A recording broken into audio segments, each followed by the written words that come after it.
voilà super donc pour ñi nga xam ne xamuñ ma wala première fois ñu may gis Modou Makhtar Mbaye la représentant national MLC au Sénégal voilà ñu ngi leen di ziar bu baax a baax a baax a baax voilà donc ñu gën ko xam aussi ci Al Mokhtar voilà donc kon tey ni ma ko waxee donc jarul ñuy def même par exemple introduction bi et tout comme ni ma ko waxoon donc xam naa ñu bari dinañ sonn mais voilà donc ñu bari ñi ngi ci biti aussi ñoo xamante ni tey nekkuñ Sénégal moo tax aussi ma ne naa maintenir li nga xamante ni moom mooy présentation bi ba tey voilà donc voilà peut-être Seydina Aliou aussi duñ ko am tey voilà parce que moom it ni ma ko waxee woon donc xam naa fan yi dafa génn Dieynaba aussi donc xam ngeen ne tey ni ma ko waxee amoon na présentation fi nga xamante ni moom mooy foofee ca dëkk ba présentation physique donc xam naa ne enjoy ngeen ko aussi macha allah voilà mais en tout cas ñi ngi nuyu ñëpp rek suñu mbokki Gambien yi voilà ak waa Sénégal yëpp bàyyiwuñ kenn voilà kon tey niñ ko waxee ni ngeen ko gisee ci bi dañ kumpa MLC donc tey présentation bi day basé wu ci yenn question yoo xamante ni question yu am solo la yoo xam ne dañuy ñëw tojal leen ko faram-fàcce ko wala yu ci ëpp solo comme ni mu leen ko dige woon donc faram-fàccee MLC tey bi fan lañ koy jaare donc bu ngeen duggee seen back office am na onglet bu am importance donc il y a un onglet qui est très important ici là où on a écrit service d'assistance voilà donc vu qu'on a d'autres personnes qui ne comprennent pas le Wolof donc effectivement donc la présentation se déroule en Wolof aussi donc ça c'est une précision c'est quelque chose à préciser bien sûr voilà donc mais on va essayer même de cumuler les deux parfois parce que même les questions on va les lire en français voilà donc pour que tout le monde puisse comprendre voilà donc en même temps voilà donc service d'assistance ici voilà donc on a toutes les questions qui concernent la société par exemple à propos de l'entreprise ou bien à propos de MLC programme de partenariat questions-réponses par exemple les questions fréquentes donc qu'on a l'habitude de poser et tout voilà donc vous avez toutes les réponses ici voilà il y a même des instructions vidéo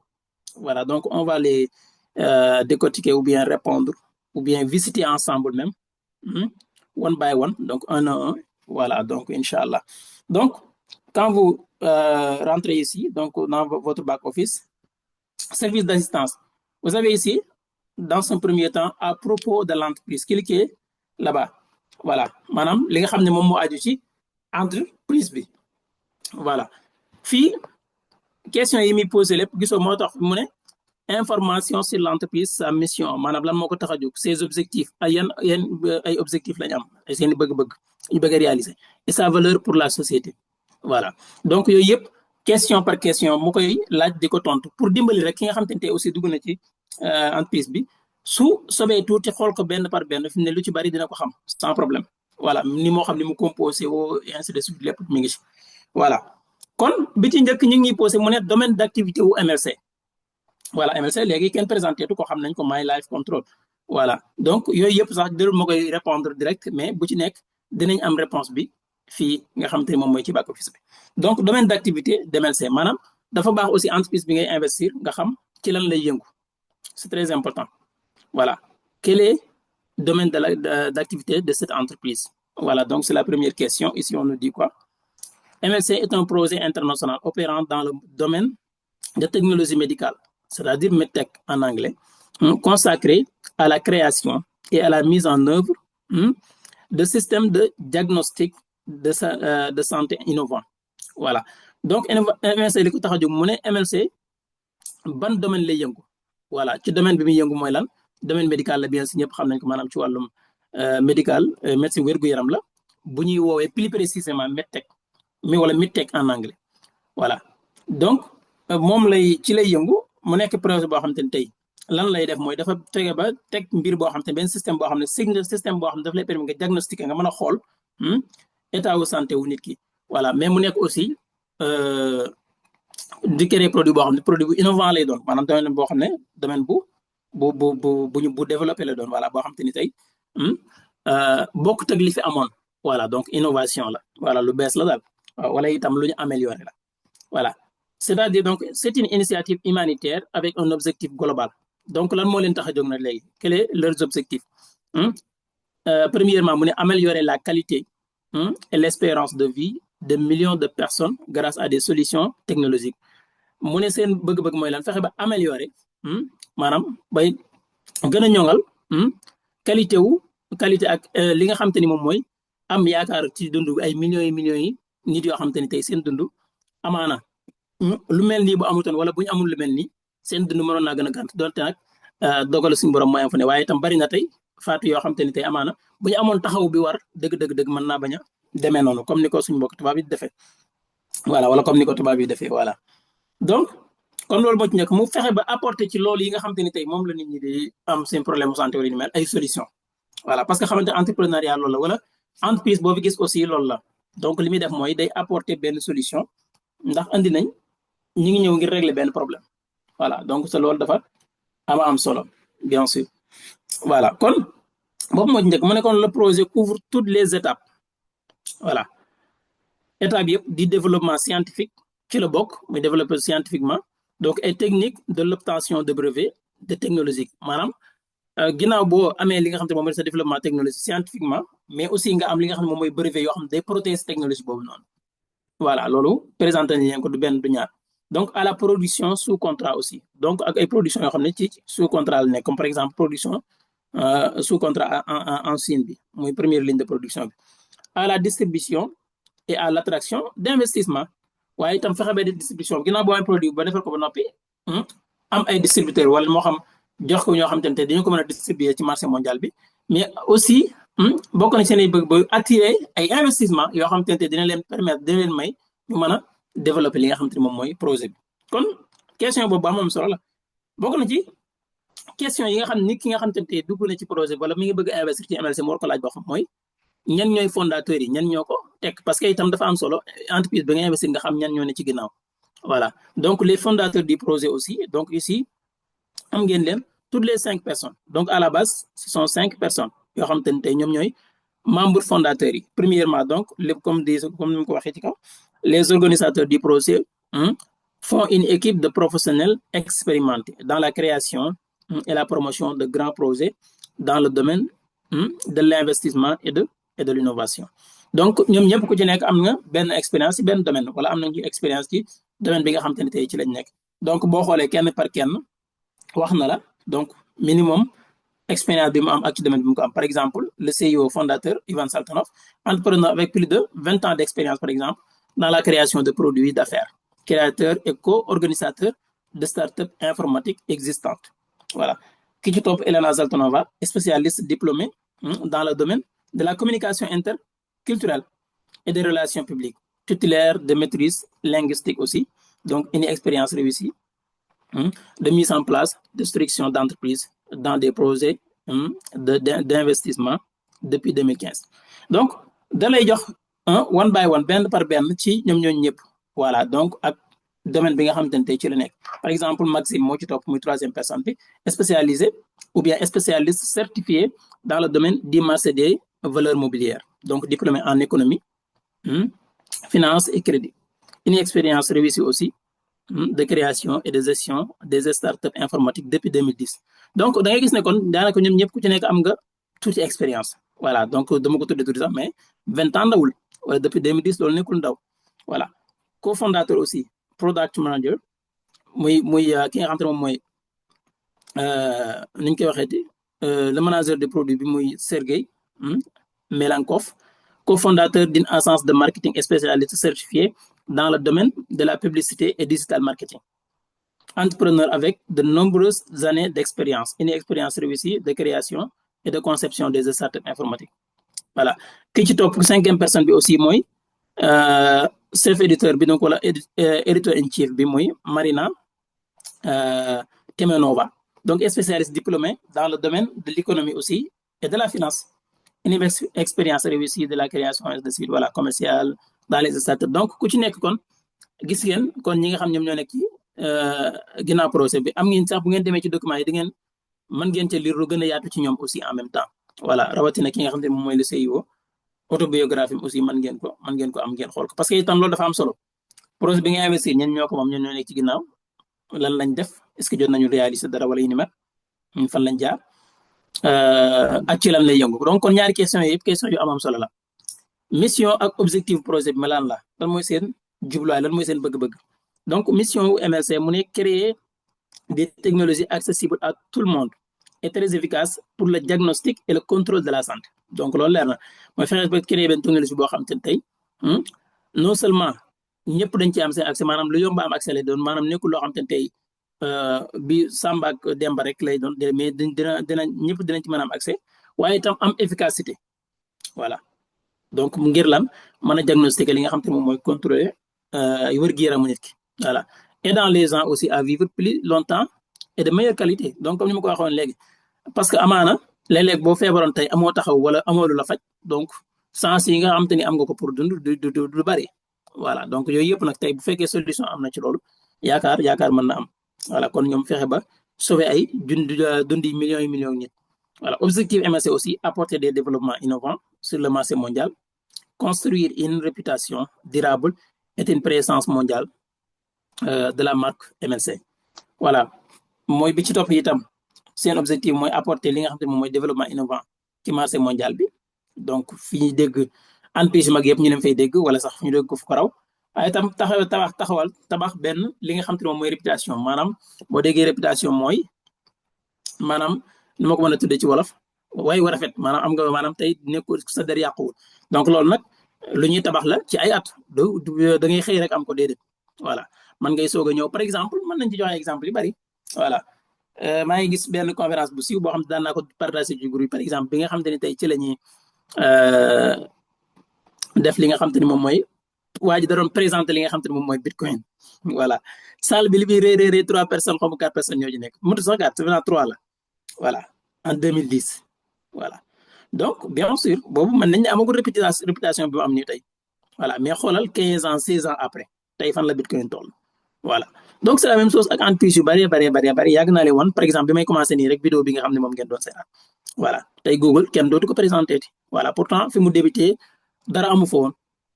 voilà donc loolu nag dafa am solo loolu nag li koy tabax mooy par exemple crédibilité bi li koy may mooy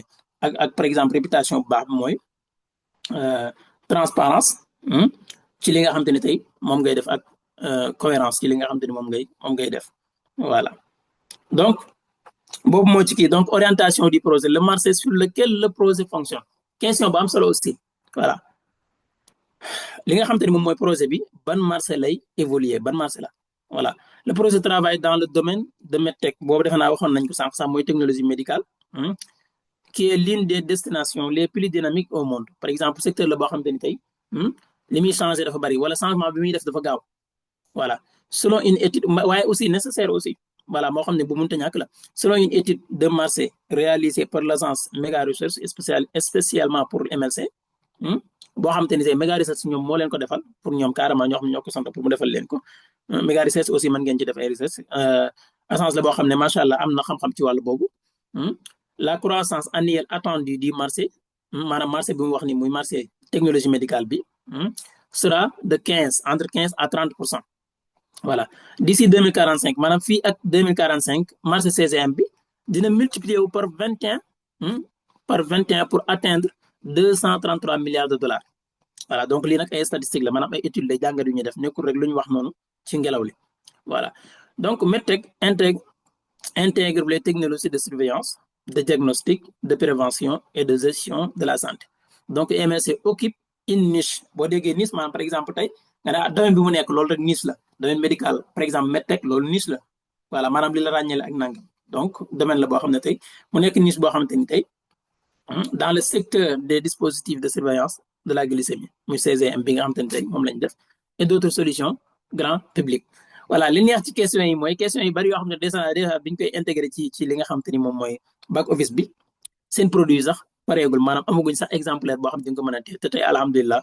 donc produit bi mi ngi fi mu nekk loo xamante ni tey luñ mën a teg loxo la defe naa tey ni ma leen ko waxee woon ñi nga xam ne demoon nañ ci présentation physique bi bien sûr gis ngeen li nga xamante ni moom mooy seen produit CGM voilà donc ñaan yàlla nag mu gën a continuer parce que donc dara xewagul aussi ba tey voilà parce que itam ñaan nañ yàlla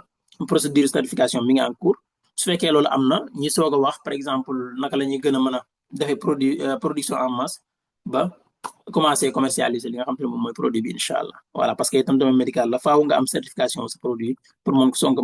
mën a utiliser voilà wala ngir mën ko jaay ci marché mondial bi voilà donc mu nekkaat ban comment choisir un produit à mettre sur le marché donc itam question yi am lu solo la mais donc boobu des nañu yitte trop loolu entreprise bi carrément jëm boppam donc moom moo koy def c'est déjà defe naa loolu def nañ ko ba noppi voilà. back office bi maanaam fi nga xamante ne tey fii lañ nekk ni aussi donc lan mooy utilité am question la boo xamante ne daf koy laaj mu wax la li muy jëriñ lépp li nga ci mën a fekk lépp aussi voilà. donc moo tax mu ne s'inscrire en tant qu'investisseur wala partenaire du projet ñaar yëpp mën na nekk par exemple fii nit ki am na possibilité wu inscrire ubbi compte pour nekk investisseur wala mu inscrire même bu investirul mais dañu mën a dafa bëgg nekk partenaire donc ñaari yëpp mën na nekk aussi voilà même bu investirul voilà donc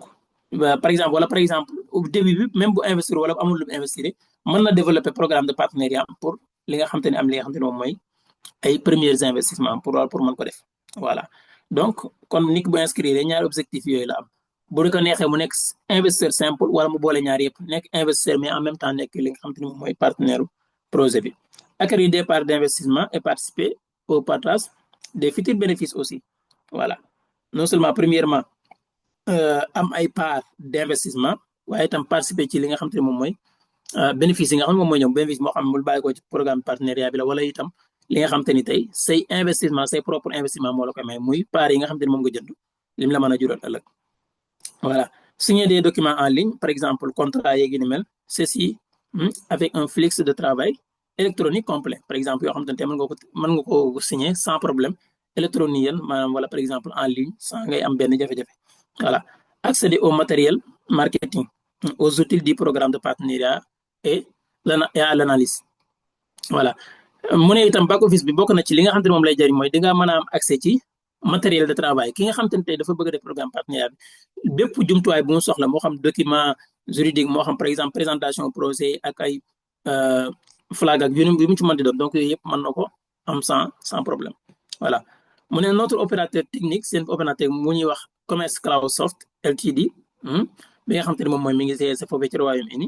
assure le fonctionnement complet de la plateforme di back office boobu nga xam te ne tey moom moo yor li nga xam te ne moom mooy fonctionnement back office bi sa stabilité et son flux de travail électronique sécurisé voilà donc kon xam leen ne lépp loo xam te ne tey moom mooy ci dox donc Cloud Soft Commerce Cloud Soft boobu Ltd moom mooy gérer li nga xam te ne moom mooy plateforme bi voilà ñi ki noonu itam distribution et entreprise internationale avec MSC voilà donc yooyu itam defe naa wax nañ ci ba tey bokk na ci par exemple mu ne déjà à l'heure actuelle un certain nombre de mémorandums d'entente sur la coopération dans le domaine de la vente de produits finis avec les pays du Moyen-Orient ont été signés par exemple yoo xam te ne déjà bien sûr gis ngeen information yi même bi ci mujj rek moom mooy ci li nga xam te ne moom mooy kii bi amoon voilà exposition bi amoon Dubaï exposition internationale boobu noonu de la santé bi amoon foofu Dubaï signé nañ fa benn mémorandum boo xam ne ak holding yi gën a mag foofee ca Dubaï boo xam te ni tey noppi nañ ngir nekk ay distributeur wala programme de partenariat boo xam te ni tey dina dox seen diggante ak MSC pour que produit bi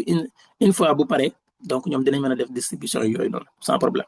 voilà donc yooyu nag yu am solo la voilà ni mu amee foofu mën la mën a amee feneen ak feneen donc l'activité principale de distribution en gros maanaam bi nga xam te ne tey du nekk en détail est confiée à la société MLC Technology Limited à Hong Kong bi nga xam te ne moom moo nekk Hong Kong moom mooy gérer loolu voilà parce que production bi aussi soriwul foofu nga xam te ne moom mooy ca Siin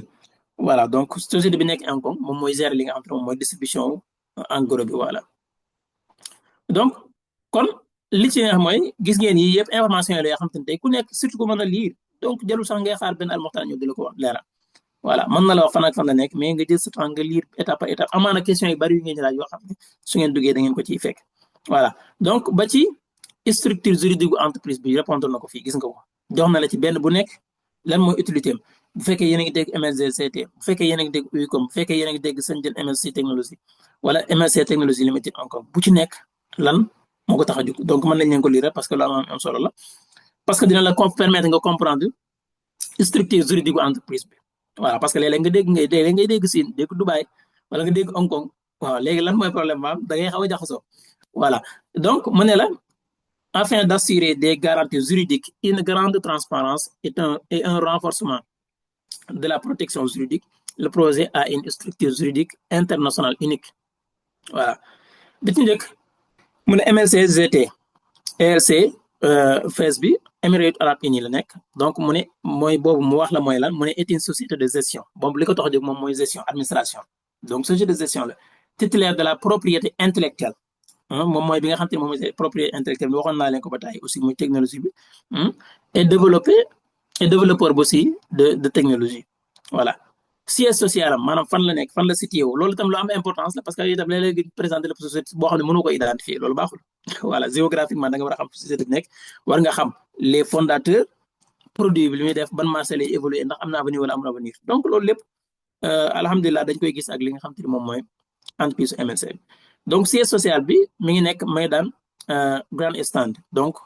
jox na la sax détails yi 6e étage voilà donc Maydaan route foofu la nekk donc boo demee Dubaï foofu la nekk man personnellement dem naa fa man ak représentante nationale Dieynaba Ba donc ci mois de février bi jàll voilà Nata Seba Dubaï voilà donc foofu la nekk comme ni ñu leen ko leeral détails yëpp gis nga da leen ko gën a jox plus de détails donc yoo xam ne tey boo demoon tey Dubaï wala par exemple nga bind lii ci Google Map bi mën nga am topp kii bi ba mën a dem foofu noonu par exemple sans problème voilà Ucom bi aussi voilà muy plateforme boo xam ne moom mooy seere li nga xam ne lépp lu aju ci wàllum investissement bi voilà wala ci finance côté finance moom moo koy seere Émirats Arabes Unis donc est une société maanaam boobu Dubaï la nekk ba tey est une société d'investissement agréée qui fournit un soutien juridique et financier au niveau international aussi voilà donc Shenzhen MLC technologie boobu luy liggéeyam moom mi fa dafa lay bindal ba tey fan la nekk Chine la nekk Shenzhen donc est une société fabricant de produits donc moom it loolu ko tax a jóg voilà donc MLC technologie limited bi nga xam ne moom moo nekk encore mu ne s'occupe de la vente en gros de produits loolu wax naa ko léegi kon gis ngeen faram-fàcceel na leen ko wax ne société MLC GT bi lan mooy liggéeyam Ucom lan mooy liggéeyam Shenzhen lan mooy liggéeyam Cloudsoft wax naa ko léegi lan mooy liggéeyam et tout voilà donc kon ay détails la yoo xam te ne yu am solo la donc fan laa mën a gisee document projet bi donc où puis-je voir tous les documents du projet loolu itam répondre na ci tey nga xam ne boo cliqué woon ci lien bi rek dafa ma fi yóbbu direct wan naa leen ko benn du ñaar jaruñu ci taxaw aussi donc quelle est la fonction de la société MLC-GT bi mu tudd léegi dans le projet et comment interagit-elle avec d'autres entreprises par exemple même entre sociétés yooyu mu wax noonu ban connexion la ñu am ku ci nekk lan mooy sa liggéey MLC-GT mu ne mooy gérer le projet élabore des efforts d'investissement et supervise la réalisation des objectifs par exemple fekkee fixer des objectifs bien sûr MLC-GT muy bi nga xam te ne tey moom mooy wàllum gestion bi moom mooy surveiller loolu objectifs fan lañ ci toll li ñu réaliser ak li ñu réaliser wul interaction maanaam réception des investissements bokk de Ucom EFSCO bi par exemple ginnaaw bu Ucom jotee li nga xam te ne tey moom mooy xaalis ba noppi man ko jaarale ak ñoom donc moom comme supervision boobu yëpp maa boo déggee nit nangam mi ngi superviser maanaam mi ngi lay teg bët di xool di surveiller xool transparence di xool ndax jaar na yoon wala déet objectif yi nga teg fan nga ci toll voilà donc yamut ci loolu waaye transfert des résultats de recherche yi nga xam te ne tey dañu continuer di ko def parce que wax naa leen sànq wala wax na leen sànq ne leen domaine la boo xam ne bu dynamique la boo déggee bu dynamique booy ni mu évoluer dafa gaaw voilà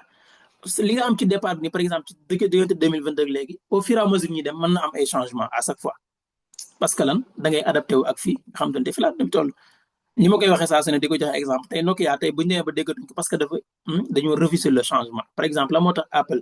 continuer di exister ba léegi parce que à chaque fois ñu ngi améliorer seen ay téléphone di ànd ak jamono voilà donc loolu nag dafa nekk loo xam te ne la am solo la voilà moo tax seen ay recherche yi nga xam te ne dañ koy continuer donc kon résultat de recherche et de la propriété intellectuelle d'Innobius System bi nga xam te ne moom mu ngi réussi bien sûr à la production voilà coopération avec Commerce Cloudsoft pour gérer la plateforme et les programmes de partenariat voilà donc kon MLC-GT bi loolu moom mooy liggéeyam voilà quelle est la fonction de la société Commerce Cloudsoft bi ma wax léegi LTD dans le projet wax naa ko léegi moom mooy gérer li nga xam te ne moom mooy plateforme bi moo xam li aju ci programme de partenariat beeg yu ni mel ak interaction li nga xam te ne moom mooy diggante Ucom la plateforme est utilisée pour gérer des données des investisseurs maanaam données yi moo koy gérer et des partenaires transmises via Ucom aussi voilà donc elle permet d'assurer la transparence et la précision des transactions financières donc loolu lépp moom moo koy def ci biir plateforme maanaam xam leen ne li ñu amee possibilité wu di connecté ni déconnecté wala di mën a lire yëpp donc ki nga xam ne moom mooy gérer loolu moom mooy Cloudsoft Ucom boobu nga xam ne moom nekk foofee ca Grande-Bretagne mi Angleterre voilà donc quelle est la fonction de la société Commerce Cloudsoft Ltd dans le projet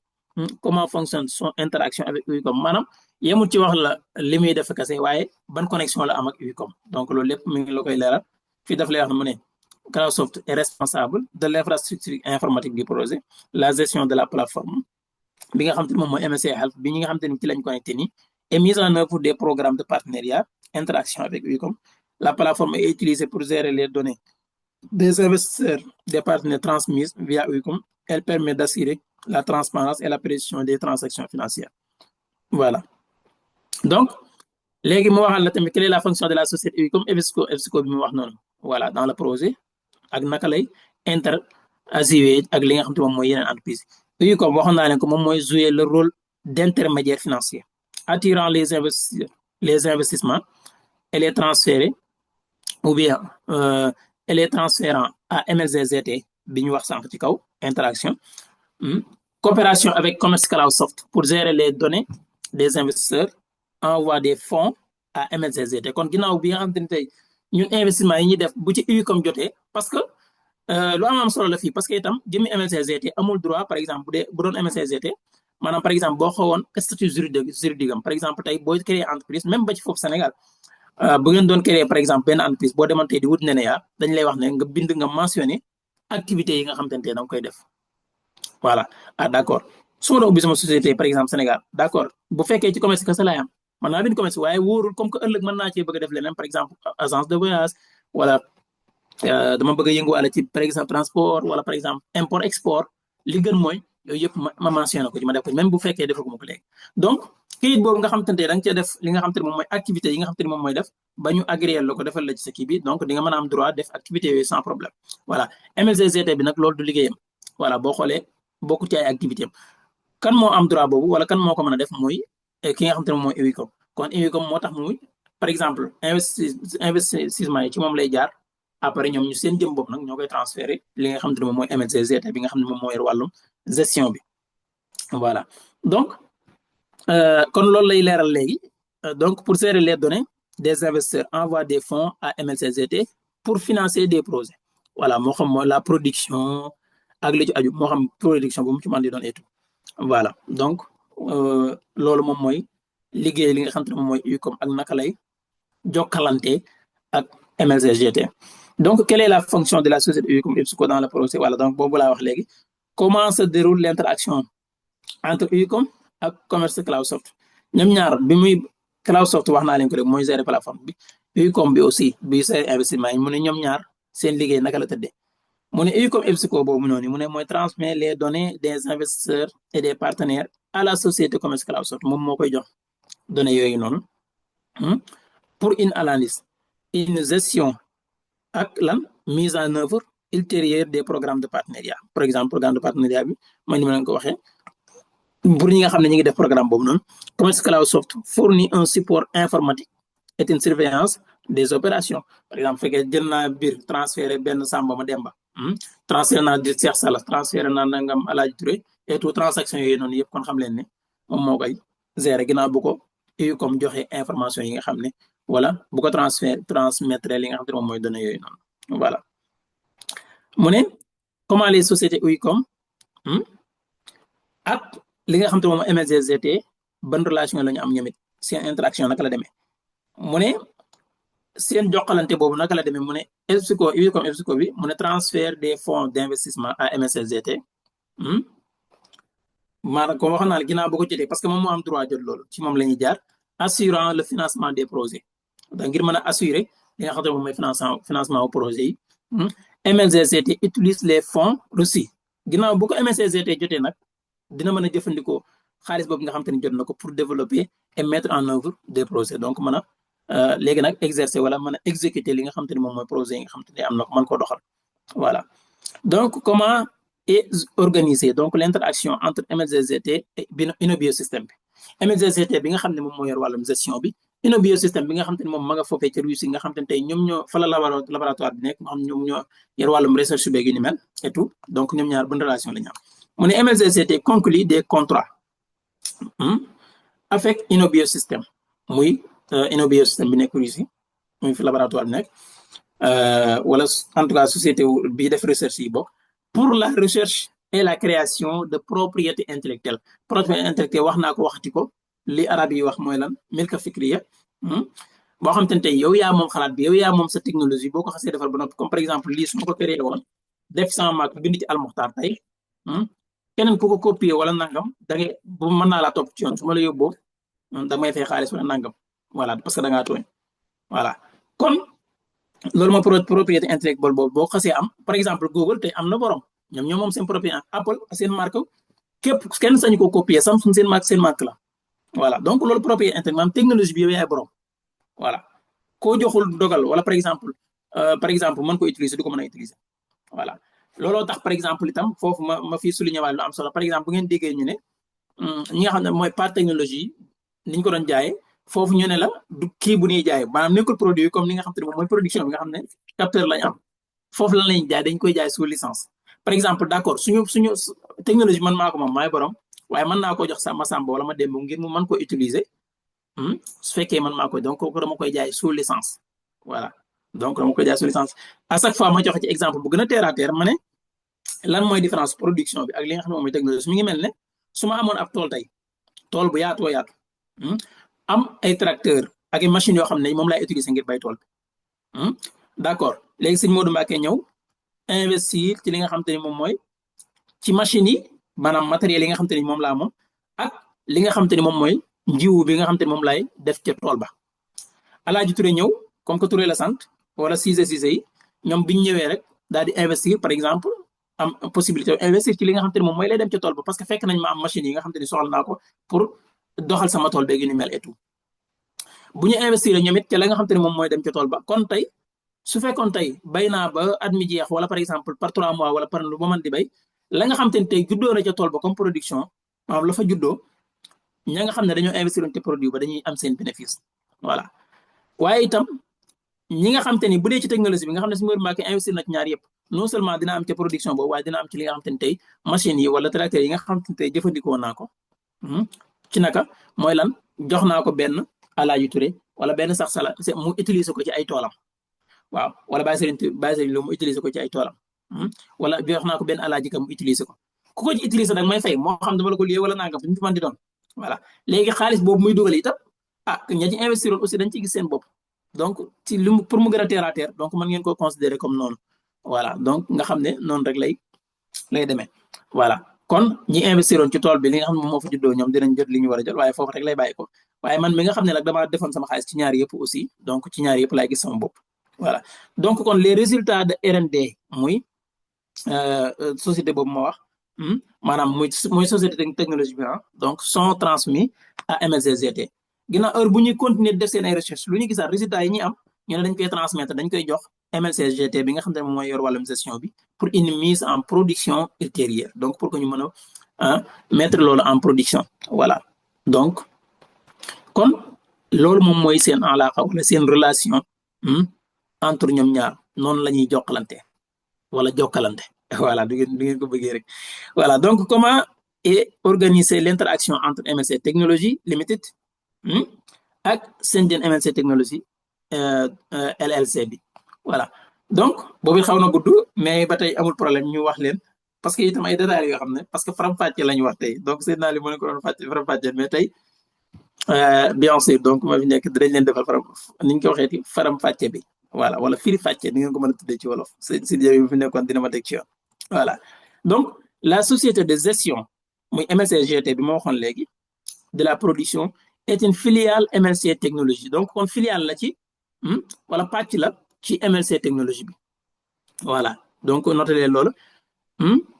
bi nga xam ne dañ ko enregistré dans la juridiction de Hong Kong donc soit yooyu yëpp am solo la par exemple fu mel ne Dubaï wala Hong Kong créer fu société par exemple dafa gën a favorable que feneen keroog de par exemple bu ngeen xoolee par exemple CIO mi ngi koy wax par exemple production bi nga xam ne moom la ñuy def Chine ak Dubaï fi mu ne boo xoolee bu dee Chine mi ngi ñuy coûter par exemple benn 40 millions fi mu ne bu ñu ko deuxième ligne de production mi ngi ñu nar a coûter 80 millions d'euros par exemple gis ngeen différence bi voilà presque double fee la donc looloo tax parfois soit yi aussi fi ngay ubbee sa société yu ni mel donc looloo koy waral donc yooyu itam dafa baax ngeen xam ko parce que dina leen dimbali parce que yii yëpp fi mu ne bari na ci yoo xam ne comprendre luñ ko voilà donc MLC Technology Limited bi nga xam te ne moom mooy Hong Kong bi boobu mu wax sànq parce que wax na la nee na filiale la ci maanaam MLCGT filiale la ci boobu maanaam bànqaas la ci moom mu ne est le fondateur de la société de fabrication en Chine voilà ba tey MNC Technologie Limited bi nekk Hong Kong maanaam société bi nekk Hong Kong moom mooy société wu fondateur bi nga xam te ne moom mooy wala moom mooy fondateur société bi nga xam te ne moom moo nekk en Chine voilà donc day mel ne comme bi nekk Hong Kong moom mooy responsable boobu noonu voilà donc Shenzhen MLC Technologie boobu ba tey cette société ainsi comme ñu koy waxee di woof maanaam mooy lan wholly foreign owned entreprise maanaam comme entreprise boo xamante ni tey entreprise étrangère la voilà maanaam entreprise boo xam ne propriété étrangère la am par exemple voilà donc moom mooy tënk boobu noonu en anglais voilà mu ne une entreprise commerciale en Chine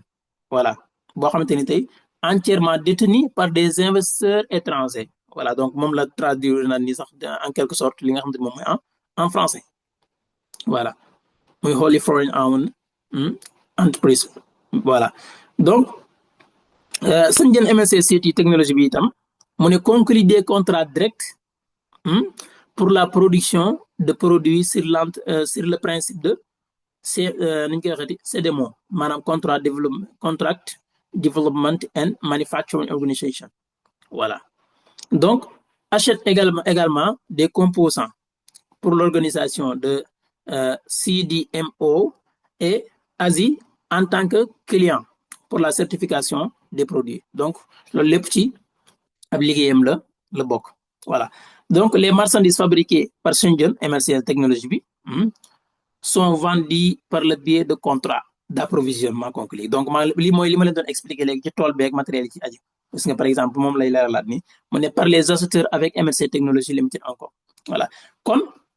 les bénéfices générés par MLC Technologie Limited Hong Kong mooy bénéfice yi nga xam te ne société bi nekk Hong Kong mi ngi koy générer mi ngi koy jur provenant de la différence entre les coûts yi nga xam te ne tey mi ngi bàyyi ko entre les coûts et les profits obtenus maanaam mbir mi nga xam te ne moom lañ fabriqué lim ñu dikkee ak profit bi nga xam te ne tey moo ci juddoo par exemple tey capteur bu nekkee nii ñu ne voilà pour fabriquer benn capteur kat dikkee na ma par exemple li nga xam te ne moom mooy nekk ci kaw nii fay naa ci par exemple ñu ne $5 bu dee aigu bi fay naa ci $2 voilà bu dee couleur bi li ko collecté et tout donc fay naa ci $3 donc moo def kii bi yëpp mu ne kon mi ngi ma dikkee $15 d'accord ma ne léegi maa ngi koy jaayee $20 wala $25 voilà donc moom mooy coût bi ak profit bi nga xam te ne moom moo ci bàyyi ko maanaam li mu jar ak li ci bàyyi ko voilà donc créer les revenus donc loolu moom mooy ak li nga xam ne moom mooy andi li nga xam te ne moom mooy la cay juddoo muy bénéfice voilà donc kon fii en détail tegal na la wala faram fàcceel na la MLCGT ak MLC ni ñu koy waxeeti technologie bi nekk foofu nga xam te ne moom mooy ci Hong Kong voilà donc mu nekk lu am solo aussi yoo xam te ne war ngeen ko xam voilà mu ne comment se passe l'interaction entre MLC Technologie Limited ak MLCGT ba tey voilà mu ne MLC Technologie Limited Hong Kong bi transfère les bénéfices générés de la société au fondateur MLCGT voilà donc MLC bi nga xam te ne moom ni ñu koy waxeeti moo nekk foofu ci Hong Kong day transférer li nga xam ne mooy bénéfice yi nga xam te ni tey moom la généré voilà li nga xam te ni moom lay transférer li nga xam te ne moom mooy fondateur bi muy MLCGT voilà ayant des obligations en vertu des contrats d'investissement de la société MLCGT distribue les bénéfices aux investisseurs de la production bokk na ci liggéeyam tam aussi bu loolu lépp noppee aussi moom mooy def li nga xam te ni moom mooy li ñu koy waxeeti distribuer bénéfices yi li nga xam te ni moom mooy investisseurs yi donc da ngay gis ne kon bu ci nekk maanaam dañ ko mel ne lu ko diversifier ku ci nekk ak sa liggéey voilà loolu lépp nag ñu amaale benn liaison bu ci nekk am na liaison mu dem lii bu joxalante kii day def lii jox kale voilà par exemple yoona biosystème bi ni ma wax naa moom mooy def mu tënkalaat leen ko recherche bi nga xam te ni tey wala yu ni mel lépp lu aju ci recherche scientifiquement moom moo koy def MLCGT bi nga xam ne moo nekk Dubaï gestion bi gis ngeen Hong Kong bi gis nga par exemple li nga xam te ne moom mooy par exemple propriété wala par exemple moom moo créé bi nga xam te moom moo nekk en Chine aussi teewul bu ci loolu yemee bu ci loolu jógee itam Cloudsoft bi gis ngeen ko moom mooy seere li nga xam ne mooy plateforme bi Unicom bi wàllum investissement moo ko attiré ku ci nekk fi mu ne am na relation ak moroomam après su kii defee lii jël kële jox ko ku ci nekk ak ses compétences yi nga xam ne tey moom nga am donc ak na ngay jokkalanteeg sa morom kon ay question la yoo xam te ne tey waree su ko négliger moo tax à chaque fois ma leen soññi benn ngeen di lire seen bopp wala ngeen assister li nga xam te ne moom mooy présentation yi voilà donc kon loolu mooy pàcc bu njëkk bi à propos de l'entreprise voilà léegi ñu ñëw à propos d'MLC carrément voilà fii nag buñ ko waxee am na deux parties à propos du produit maanaam ay laaj yoo xam te ne tey mi ngi aju ci produit bi ak ay laaj yoo xam ne day concerné muy investissement yi voilà waaye itam voilà donc yooyu ak naka ngay participer ci projet bi fii ñu am quel produit MLC en cours de carrière MLC ban produit la nekk di carrière voilà donc da ngay gis ne moo tax ni ma leen ko waxee bu ngeen dee liir yi lii dalalaat seen xel mooy da ngay gis ne yu ci bari alhamdulilah ñu ngi ci avancé kon voilà donc MLC créé son propre système de haute technologie pour la surveillance continue du glucose loolu xam ngeen ko cet appareil voilà donc du ma ko taay voilà dinaa ci ñëw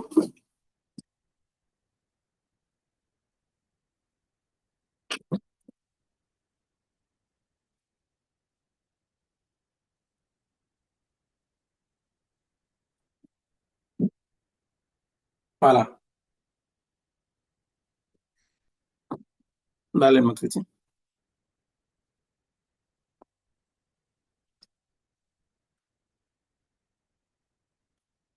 voilà léegi yamatuñ ci wax bi kase voilà comme ni ngeen koy gisee nii voilà donc lii xam nga daanaka dañ doon wax nii pour li nga xam te ne moom lañ bëgg et tout donc mu ne cet appareil vous permet muy appareil bi vous permet de suivre votre glycémie en temps réel sans ponction douloureuse au doigt maanaam saa ngay bënn sa baaraam di génne xool deret bi dem defi diagnostic et tout nangam loolu lépp dafa yàgg voilà manuellement donc c'est beaucoup plus automatisé maintenant voilà donc le produit est destiné aux masseurs de masse des personnes atteintes de diabète donc ñooy priorité bien sûr voilà à toutes les personnes qui surveillent activement leur santé ñi nga xam ne à chaque fois dañuy seen wér-gu-yaram dañ koy topp daf leen yitteel di ko saytu y compris les athlètes maanaam bu ñu waxee athlète nag yëpp ci dugg footballeurs yi basketteurs yi nangam képp ñu ngi wàllu sport ñooñu ñëpp dawkat yeeg yëpp donc les enfants et les femmes enceintes même ba ci xale yeeg ñi nga xam te ne tey dañu ëmb dañu toll diggante et tout donc ñëpp mën nañu ko utiliser daf leen di jariñ voilà kon produit la boo xam ne tey bu am solo la voilà mi ngi nii nag mais gis nga donc lépp mi ngi ci voilà donc tey bu ma amoon application mën naa ko utiliser sans problème mais ni ma leen ko waxee certifié guñ ko voilà donc te domaine médical faaw ñu certifier sa produit aussi pour nga am droit mën ko utiliser wala nga koy jaayee voilà mais lépp mi ngi ci biir même ba ci catalogue bi maanaam naka nga koy utiliser ak nangam yooyu yëpp mi ngi ci biir ak defe naa mat na 16 langues boo xam ne traduire nañ ko même 16 wala voilà pour bañ a exagérer waaye defe naa 16 bari na trop chinois espagnol russe français arabe voilà bari na daal bari na ay langues yoo xam ne traduire nañ ko ci ba ci Vietnam voilà donc Inde voilà yooyu yëpp boo ngeen xoolee catalogue bi di ngeen ko ci gis voilà catalogue bu ñu ko déggee mooy feuille bi nga xam ne mooy nekk ci biir bi lay wan naka ngay jëfandikoo biir bi voilà donc qu'est-ce qu'un dispositif CCM donc CCM bi mu lay wax mooy lan voilà wax nañ ko ba tey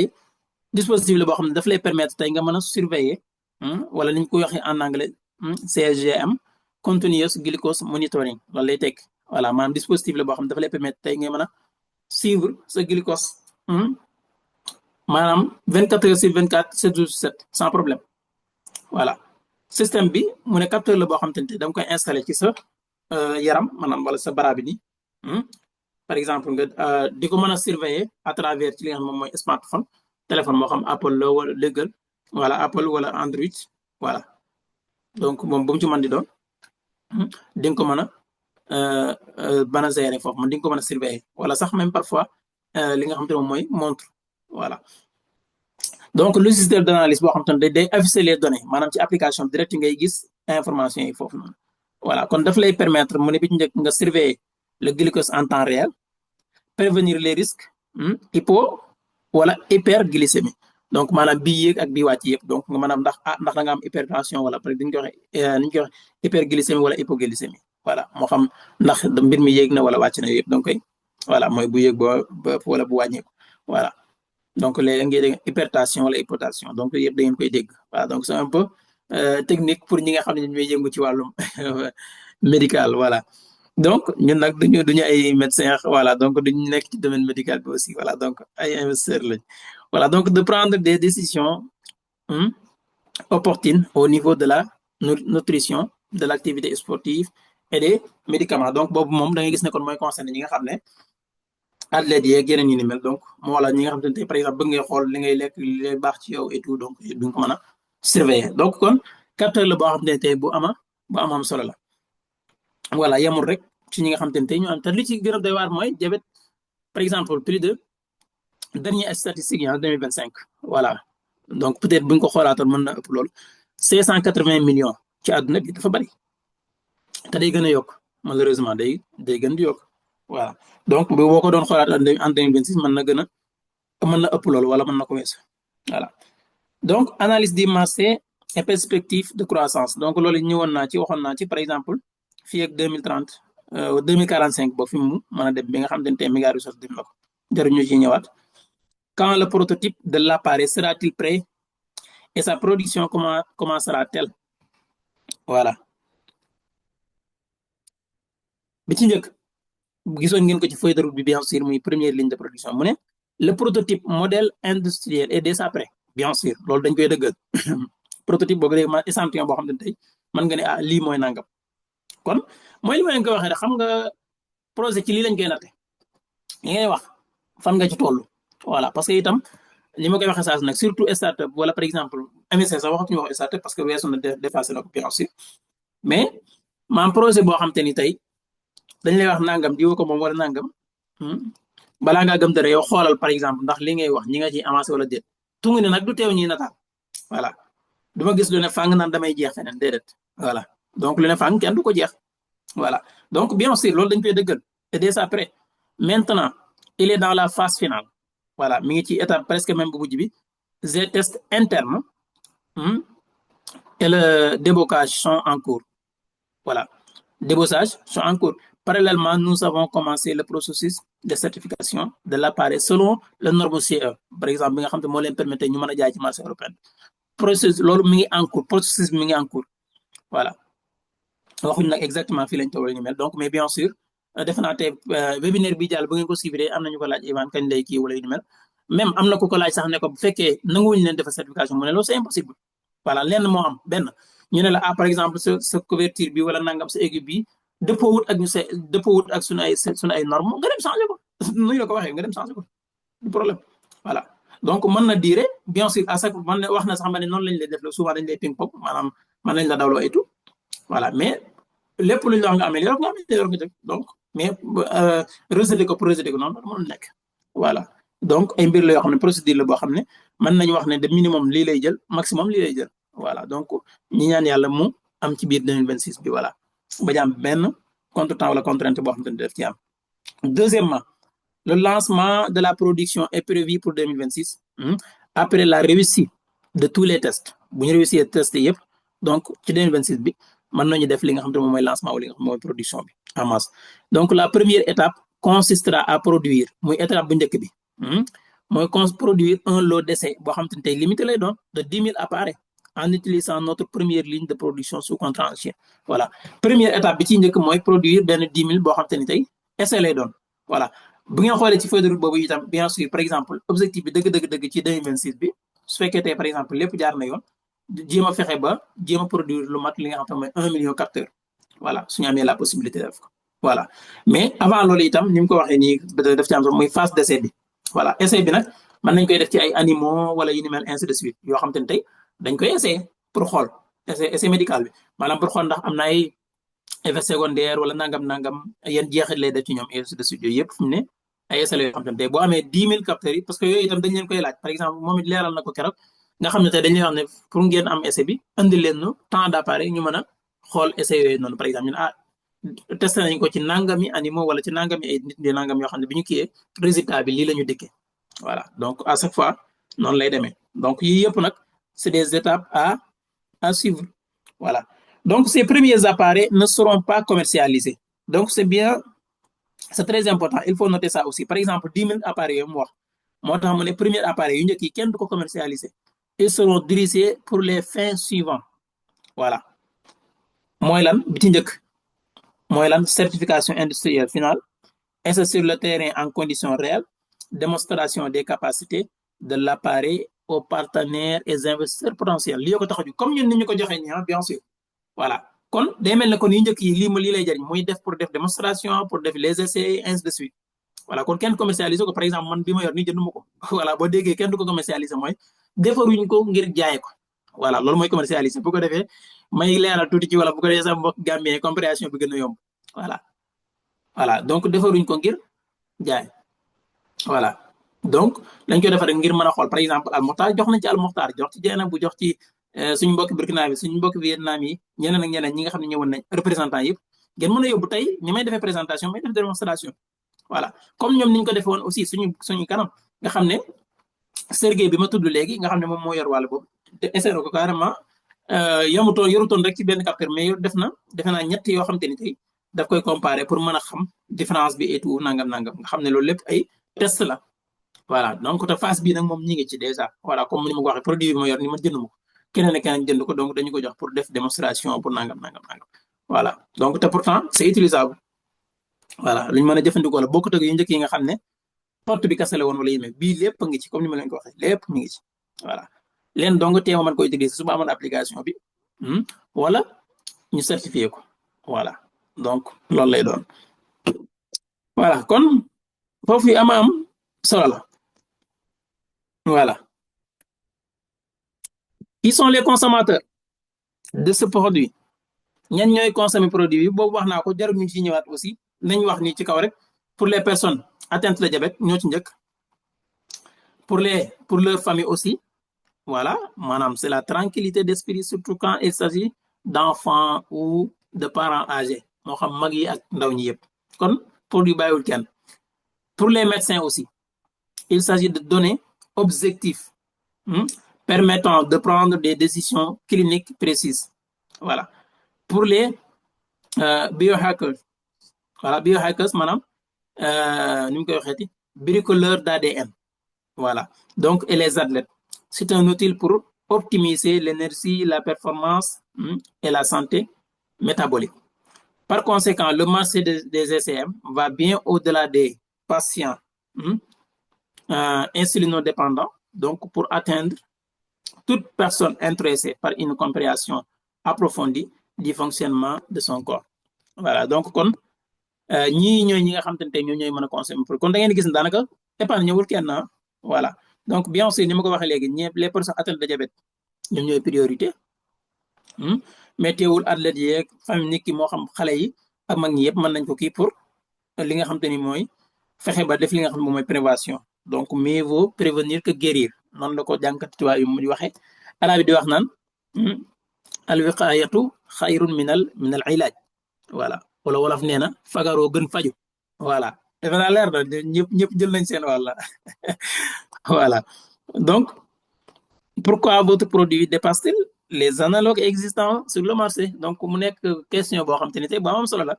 maanaam tey dama andi benn produit boo xam te tey fekk naa fi ay concurrents donc loolu c'est à préciser MLC du moom moo njëkk a créer ak capteur bu ni mel déedéet y a Dexcom déjà y a par exemple gi nga xam te ne moom mooy kële maa ngi fàtte tur bi ñaar donc ñoo xam te ne xam nañ leen ci marché bi voilà donc ñoo xam te ne tey ay abot voilà donc ñoom ñëpp ay ponkal lañ ci marché bi voilà léegi nag seen bos lan la man déjà li ma remarqué bi ma njëkk def bii moo leen gën a yem voilà même ci loxo ni mu leen gën a yemee nii même par exemple jëmmi kii bi carrément moo gën a ndaw voilà parce que man gis naa Sergey takk ko ñett yim kii yëpp boo xoolee suñu bos moom moo gën a yem aussi ci kii bi voilà parce que itam luy traité ci yaram moom lu mu gën a mën a bañ a sonn rek wala gën a mën a ngandee c'est beaucoup plus simple voilà donc mooy mën nañu xool itam lan la ci wax foofu pour ngeen xool bi ci njëkk CCM Fly 3 différences clés CCM Fly boo ko déggee mooy suñu bos bi seen bos bi nga xam ne yéen a ngi ciy def seen xaalis voilà commodité moo ci njëkk intelligence mooy ñaareel bi confort mooy ñetteel bi voilà commodité vous n'avez pas besoin que d'un smartphone kese nga maanaam nekk amul lu nga xam te ne mooy lu compliqué la téléphone kese nga soxla pas d'appareil supplémentaire boo yoree sa téléphone te ñëpp a yor téléphone léegi mën nga possibilité bi intelligence l'assistant IA donc intelligence artificielle intégrée fournit des recommandations personnalisées yoo xam ne tey par exemple yoo xam ne yow en personne par exemple Almokhtar bi mu takk information yi muy jox Almokhtar ak li mu koy recommandé ak yi muy wax Alaaji Touré wala Cheikh Sala wala Aleka du bokk donc moom ngay dégg ñu personnalisé pas seulement des graphiques déedéet kon yemul rek ci graphique yi voilà parce que ku nekk ak sa état de santé confort voilà confort mu ne le capteur est nettement plus petit que ses homologues voilà loolu wax naa ko léegi voilà maanaam moo gën a ndaw ñi nga xam te ne moom mooy seen concurrent yi ñu yore bi bu MSC moo gën a ndaw non seulement même capteur bi nii ni ma ko waxee mën naa ko ngëm ni sama loxo moo gën a ndaw vous ne le sentez presque pas même bi nga xam ne moom ngay def kii bi ngay def sa loxo maanaam boo ko kiiwoon ni sa loxo fi ne doo ko sax bàyyi xel voilà donc et ce n'est plus un concept nous préparons déjà une distribution mondiale voilà effectivement donc c'est à souligner fii lan moo tax mise à jour yi yëpp mooy par exemple tey 3 mois 4 mois ci ginnaaw boo doon xool ci back office bi lii doo ko fekk parce que accès guñu woon niveau bii nii bëgg nañu def nangam ngay dégg bëgg nañu def nangam voilà moo tax li mu wax nii ci suuf par exemple réel ko nii sax même dafa am solo nekkatul ab concept léegi mu ne ñi ngi préparer li nga xam ne mooy distribution mondiale bi voilà parce que itam bien sûr capteur bi déjà mi ngi fi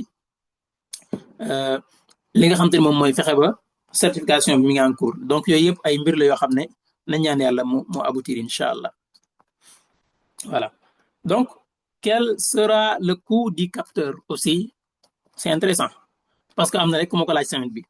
maanaam capteur bi léegi d'accord bu noppee ñaata lañ koy jaayee maanaam ku nekk bëgg nga xam capteur bi lu muy jar voilà léegi ñoom luñ ci répondre mu ne le coût du capteur sera proche de la valeur marchande de produits similaires et dépendra également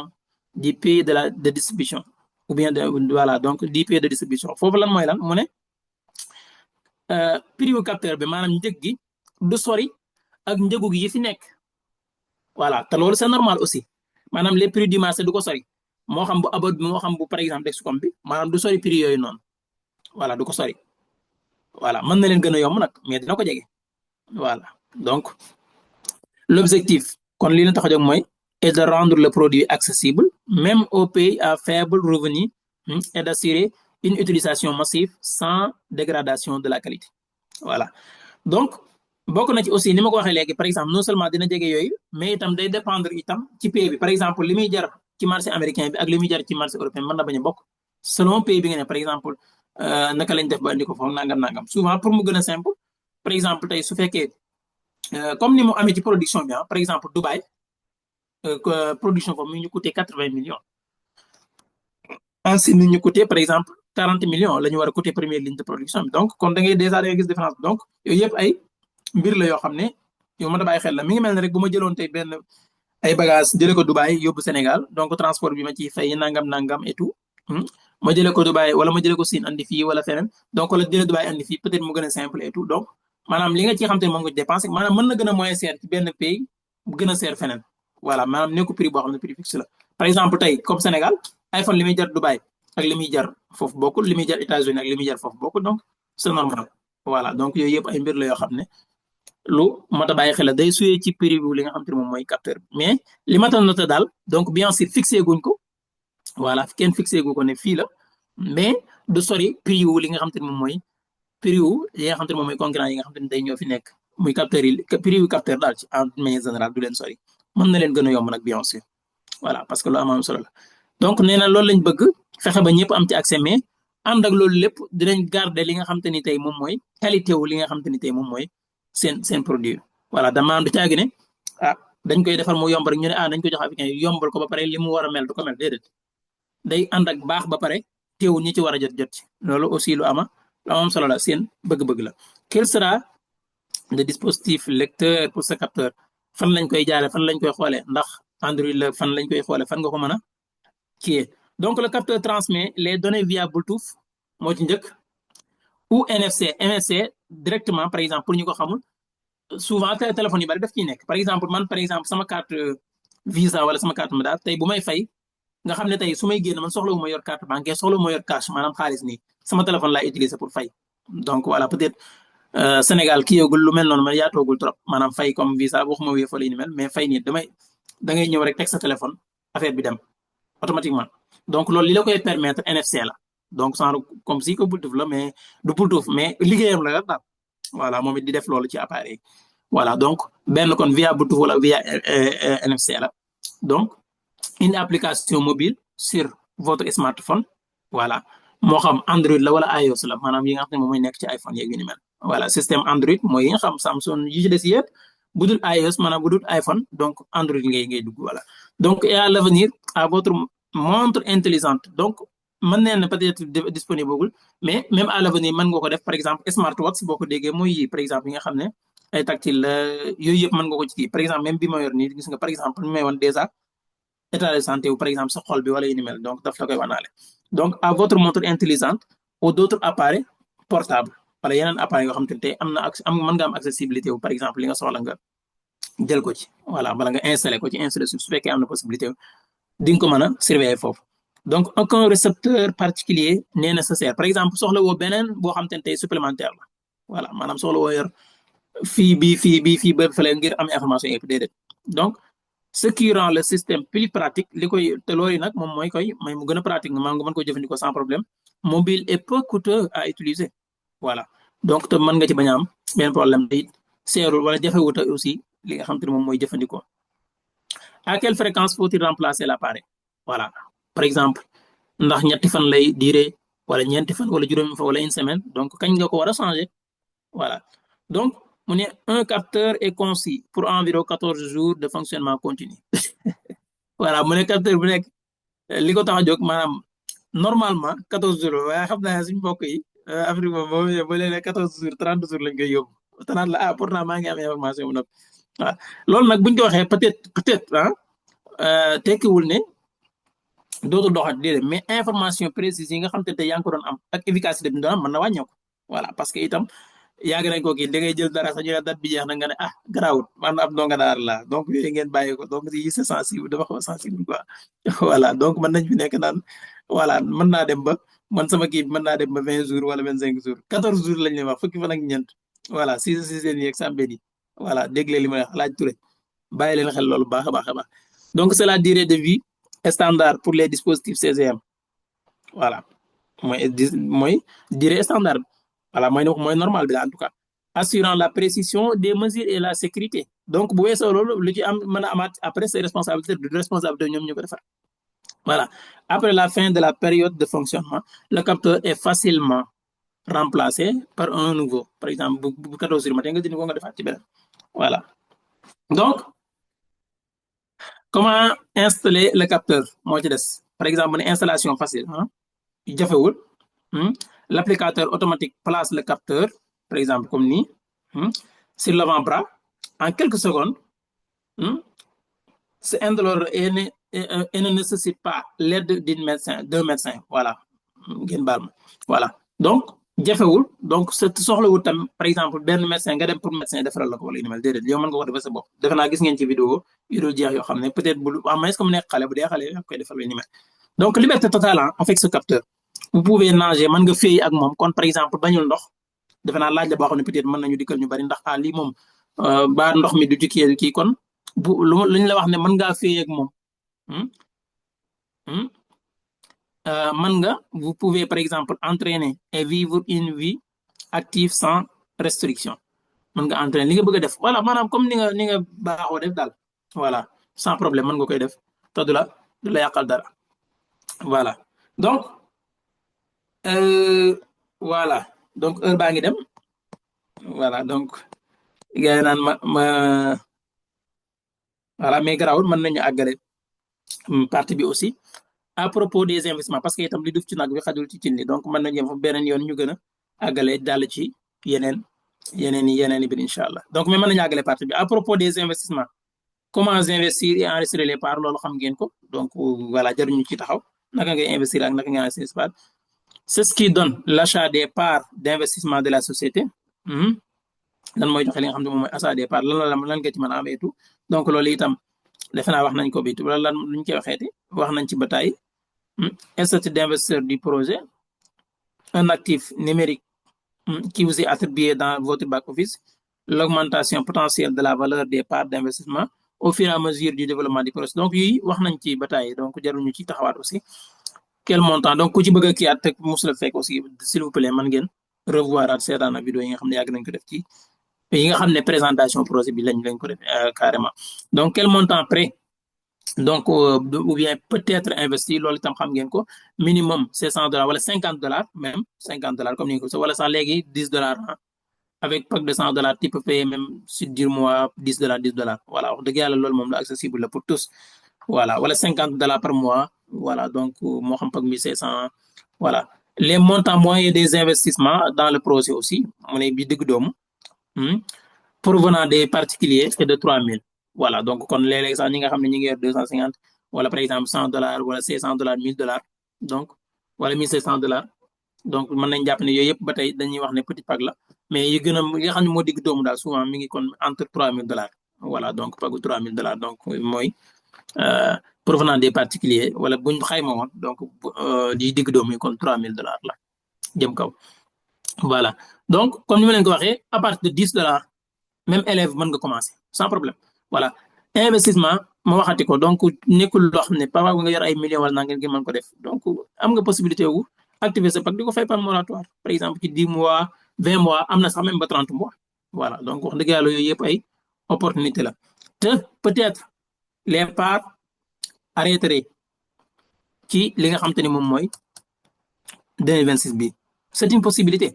mën nañ ko arrêter gis ngeen information bi tey voilà donc mais souvent yooyu dama bëgg wax sax ne dina arrêter définitivement mais en tout cas c'est une possibilité bàyyi leen ci xel voilà parce que CEO wax na ci keroog voilà te beneen bi mooy wax dëgg yàlla malheureusement amul mënuñoo am accès ci li nga xamante ni moom mooy deuxième ligne de production bi duñ ci mën a am accès voilà donc foofu da nga gis ne dañu mujj sax par exemple stand-by boo déggee stand-by dañ ko tegandi maanaam parce que boobu sax waroon na démarrer balaa yàgg dara parce que ñi ci waroon a investir noppi woon nañ ba noppi mais malheureusement ak xew-xewu jamono fi ñu toll nii entre Iran li muy bombardé fu mel ne Dubaï Qatar ak feneen fi ñu dëkk nii suñu golfe bii nii fi nga xam ne fi lañ nekk bien sûr voilà donc instabilité bu am foofu noonu donc instabilité bi nga xam ne moo am fii malheureusement moo tax donc wax dëgg yàlla itam investisseurs yi souvent guerre luy dàq investisseur la waaye itam lu leen ragal loola moo tax ñu stand by ko ñu bàyyeendi ko ba ci kanam ba istiqraar am maanaam ba ak dal gën a am voilà donc combien d'argent vaut-il pour mettre en œuvre la première ligne de production sous contrat lii itam laaj la boo xam ne ñu bari dañ koy laaj souvent ci webinaire yi te pourtant question yi yëpp wala ay répondre nañ ci mi ngi ci biir xawmal tax ngeen taayal maanaam ñaata ci xaalis la ñu soxla ngir mën a mettre première ligne de production maanaam ngir mën a produire lépp maanaam ba lépp jaar yoon kon mi ngi ni 40 millions la voilà mu ne le budget total de la mise en œuvre de la première ligne de production sous contrat de CGM Fly en Chine s'élève à 40 millions de dollars voilà moom la ñu soxla ngir mën a financer première ligne de production bi yëpp wax naa leen bu dee deuxième ligne de production bi 80 millions parce que zone yi bokkul bu dee Chine da ngay mel ne kon foofu la gën a yombe que def ko à Dubaï mais bu dee Dubaï bi du pour investisseurs yi ndaw yi bien sûr par exemple déjà ñaata at a ngi nii mënuñu fexe ba dajale par exemple benn 40 millions donc boo bëggaatee jël 80 millions dédié ñu ko donc day nekk loo xam ne voilà wax dëgg yàlla projet bi avancement bi nga bëgg mu gaaw it mën na bañ a gaaw tuuti voilà donc voilà mais alhamdulilah daal voilà donc moo tax boobu pour investisseurs yi mag yi la loolu wax na ci répondre na ci définitivement ne donc du pour kii bi duñ ko ubbil pour ñeneen ñi voilà lu ne mën naa mais wóoruma voilà yaakaaruma ko te wax na ko nag itam voilà même si que ni ma ko waxee kii boobu stand-by nañ ko maanaam tegañ nañ ko ci suuf ndax li nga xam te ni moom moo nekk di xew voilà étape et délai de la mise en œuvre du projet donc mu nekk lu am solo aussi lii itam feuille de route bi la gis ngeen ko nii mu ne le projet est divisé en plusieurs stades clés pré-seed seed state ak mise à l'échelle voilà donc pré-seed bi jusqu'en 2025 bi nga xam ne déjà romb nañ ko alhamdulilah développement de technologie brevet prototype te alhamdulilah yëpp ndeysaan yàlla def na ne romb nañ ko muy développement technologie bi brevet yi nga xam ne ñu ngi koy am pour protéger li nga xam ne moom mooy technologie bi prototype bi aussi wax nañ ko léegi moo tax ma mën a am sama bos nii ngeen jàkkaarloo moom waaw nit ki nag bu la dee wax lim lay wax mu ne ci waaw boo ko fi bàyyee bëgg a gëm leneen dalaa neex yow la saf voilà donc site parce que itam noonu la ñuy xoolee par exemple projet voilà fii kenn juru fi kenn MLC moom fi kenn voilà donc ñun ñëpp xaalis ñu ñoom xaalis lañ ñor ñun xaalis ñu ñor aussi voilà maanaam ñëwuñ rek di investir ci projet parce que daf ñu neex déedéet amuñ temps boobu voilà xaalis ñu ñor même si que wax dëgg yàlla bien sûr projet humanitaire la pour dimbali ay nit ñu bari voilà mais képp ku investir xaalis sax pour ëllëg a tax moo tax ñu ci rey suñu bopp moo tax ñu tag suñu biir tey pour am ko voilà donc lan moo tax aussi ñuy continuer di ci nekk ba léegi parce que itam kenn jëru sa xaalis ki santé ko noonu mais ay doomu aadama lañ dañuy xool voilà soo ma waxee par exemple fii de bëgg naa waa def nangam d'accord même bu fekkee amul mais par exemple nga am raison yoo xam te ne tey peut-être mën na ne amul mën ko rek mais su fekkee yàlla mi ngi def aussi mi ngi aboutir wax dëgg yàlla damay gën a continuer voilà gis ngeen ko nii kon tey ni mu ko waxee noonu ci étape 2025 bi moo ñu may tey par exemple bu ñu mën a am sax ñun téye suñu capteur parce que maa ngi fàttaliku rek ay weer ci ginnaaw dañu doon wax carrément ne mënuñu ko woon am wax dëgg yàlla voilà mënuñu ko woon am mais alhamdulilah fi mu toll nii voilà site 2025 bi muy préparation à la production levée d'investissement lancement de la plateforme voilà donc plateforme bi itam disponible officiellement mais wane nañ ko par exemple defe naa ci webinaire yi jàll yëpp ngeen xam te ne tey gis nañ ko fi nga xam te ne tey fi la ñu war a defee li nga xam ne moom mooy ni ñu koy waxeeti distribution bi et tout voilà stage de production voilà entre 2025 et 2026 création du premier lot d'essai de CCM Fly donc ñu ngi ci période boobu kon donc ci ñaari at yi kon day mel ne foofu lañ toll voilà di ñaan yàlla suñu borom aussi mu yombal lépp comme ni nga xam te ne tey noonu lañu doxee ba agsi fii mise à l'échelle 2026 à 2030 voilà donc procédure bu gudd comme procédure 4 ans la augmentation des volumes par exemple ginnaaw boo commencé def li nga xam moom mooy volume par exemple boo defee année bi 1 million de production capteur maanaam nga capture nga produire plus de 1 million de capteurs donc bi année bi ci topp nga gën a yokk yéegal baar bi ndànk-ndànk entrer sur le marché donc ci période boobu la ba tey seen objectif la bokk livraison internationale maanaam fexe ba produit mën a am accès maanaam jote fépp ci àdduna bi croissance de la capitalisation donc loolu itam bien sûr lu normal la mooy yokkutewu capitalu entreprise bi voilà par exemple tey bu ñu ko doon xayma ci ñu ne entreprise bi ñu ngi koy xayma ci 108 millions d'euros par exemple technologie bi ñuy gën a dem li ñuy gën a dem plus ñuy dem entreprise day gën a yokk bu ñu ko xaymaa yëpp ñu ne mën nañ ne par exemple capitalisation entreprise bi 5 milliards la 10 milliards la 20 milliards la 30 milliards la ainsi de suite voilà donc loolu moom mooy capitalisation valeur bi day gën a yëg voilà donc kon d'ici 2030 la production devrait donc dee leen lire bu baax les mots ont leur sens la ñuy wax yéen jànkat tubaab bi yéen a ko wax devrait atteindre donc conditionnel donc 40 millions d'unités par an donc loolu bëgg-bëgg bi la seen bëgg-bëgg la voilà donc wax devrait nag wala dina àgg wala par exemple suñu waxoon la production va atteindre wala yu ni mel donc loolu itam voilà soriwu ma sama xam-xam bariwul ci ay yooyu mais wax dëgg yàlla am nañ sens bi xam nañ loolu lu muy teg voilà kon bu ñu waxee loolu va atteindre wala devrait atteindre ça veut dire que par exemple ni mu ko waxee ay prévision ay ni ñu koy waxeeti ay mbir la yoo xam ne par exemple objectif yi ñu teg la voilà su jàmm rek dee xew su lépp jaaree yoon mën na am mais aussi mën na am ay contraintes par exemple comme li gàllankoor deuxième ligne de production boobu noonu à Dubaï donc c'est des choses qui arrivent voilà donc mais na ñaan yàlla comme niñ ko bëggee mu am tey xam leen ne aussi ni mu waxee ni devrait atteindre 40 millions d'unités par an d'ici 2030 mën nañ ko sax atteindre avant 2030 comme ni mu amee ci partie technologie ni mu ko waxee xam leen ne kon contraire bi mën na am mais aussi mën na sax gën a gaaw ko loolu aussi donc parce que loolu lépp ça dépend ci évolution wu li nga xam te ne moom mooy projet mais ngeen comprendre ko noonu parce que itam loolu lépp ngeen préparer seen bopp psychologiquement ci détails yooyu noonu voilà en tant que investisseur lépp da nga ko war a xam voilà bañ a rek yam benn samba wala benn si boo xam ne dañ maa waxoon lii 2026 dañ maa waxoon lii 2026 dañ maa waxoon nangam déedéet donc il faut ngeen suivre information yi étape par étape détail par détail voilà pour mën a xam évolution bi nangam am na d'accord amul lan moo ko waral voilà nga analyser sa xel c'est simple très simple même voilà donc quand les premiers dividendes seront-ils versés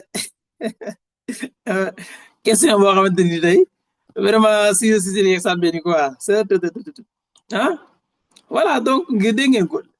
les paiements de dividendes commenceront après le début des ventes du produit donc loolu wax dëgg yàlla jarul sax laaj voilà dama am sama société par exemple nee naa damaa bëgg a taxawal benn centre commercial wala damaa bëgg a taxaw dafa benn poulailler ubbi naa sama capital entreprise ñëw ngeen investir maa ngi defar naa poulailler bi fi ma war a def ginaar yeeg yëpp jëndee ginaar jaayee est-ce que mën na maa joxe benn bénéfice wala par exemple nangam te jaayee ma ginaar mënul nekk voilà dinaa defar par exemple fi nga xamante ni tey fi la ginaar yi dem am ay ginaar ginaar yi par exemple minimum dinañ def benn 6 mois wala nangam ba commencé màgg wala waaw ay at déggal mën a at sax 6 mois wala yu ni mel donc ba commencé jaay samay ginaar su ma jaayee ba noppi voilà premier bénéfice yi moo xam par exemple ñu ne à 30 wala 40% 50% nañ ko séddoo li ci des ñu dugalaat ko ngir amaat beneen employé ainsi bi gën a yokk entreprise bi voilà kon loolu lu normal la les paiements de dividende maanaam fayum dividende yi dina commencé ginnaaw bu ñu defee première vente donc loolu c'est simple mën na nekk alhamdulilah business mën na nekk ci 2026 mën na nekk aussi ci 2027 bi voilà mais même ñoom mënaguñ la wax par exemple boo xam ne date sangam lay am mënul nekk voilà wala boog xanaa nit ki bëgg ñu fen ko voilà mënul nekk voilà par exemple te loolu it mënul am lu fii ak passé wuñ li nga xamante ni moom mooy procédure de certification bi nga xamante ni tey ci lañ toll parce que produit pour nga mën ko commercialiser faaw ñu certifier ko voilà faaw ñu yoonal ko ne lii kat mënees na koo jëfandikoo voilà boobaa nag alhamdulilah kon ñaan leen voilà li weesu moo gën a metti fi ñu toll nii alhamdulilah donc comment les dividendes sont-ils calculés parce que ñun bi ñu investir li yëpp amutoon voilà ay wax donc lañ ci yoon voilà comment les dividendes sont-ils calculés léegi nag dividendes yi naka lañ koy calculer fii dina la joxaat détail par technologie ak par production bu ci nekk ni muy demee diglu leen bu baax dividendes pour les parts de la technologie les détenteurs de parts d'investissement dans la technologie recevront jusqu'à 100%. donc bëgguma ay zalu nag s'il vous plaît bu fekkee kenn fiir sëñ Modou Mbacké bu fekkee yaa ngi fi jàpp ci rek voilà nga may ma wax lii donc jusqu'à 100% des redevances versées par les sociétés de production pour l'utilisation de la technologie MRC defe naa jox naa leen démonstration bi léegi leeral naa leen ko voilà montant de redevance de 3 à 5 dollars voilà pour chaque appareil fabriqué en utilisant la technologie MRC voilà maanaam appareil bu ñu créé boo xam ne dañu utiliser suñu technologie ñun donc redevance li ciy bàyyi ko ñu ngi koy xayma ci lu toll diggante 3 ba 5 dollars pour appareil bu nekk voilà pour appareil bu nekk imaginer nga produire ay millions appareil wala benn 1 million 3 millions 4 millions voilà xaaral nopp donc les dividendes seront versés une fois par trimestre loolu mooy lan kon ci at mi dividende 4 fois trimestre boo ko déggee mooy lan mooy ñetti weer ñaata woon la am ci at mi am na ci 4 fois parce que ñu ngi lan 12 mois la at mi voilà 4 fois 3 12 voilà donc daa mel na xaw na waa ay tuuti mathématique voilà donc 4 fois 3 12 lay doon kon cela veut dire que ni parfois léeg-léeg may dégg ñuy wax 3 fois ci année bi mais déedéet bu fekkee dañuy wax par trimestre cela veut dire que ni 4 fois la par an ci année bi distribution li nga xamante ni moom mooy dividende pour les détenteurs de la part ou bien des parts technologie mi ngi nekk 4 fois ci année bi 4 fois sur l'année cela veut dire chaque trimestre une fois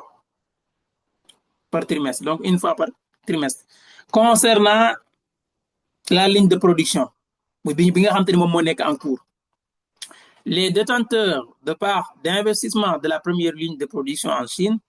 recevront jusqu'à 50% du bénéfice net de la société de production.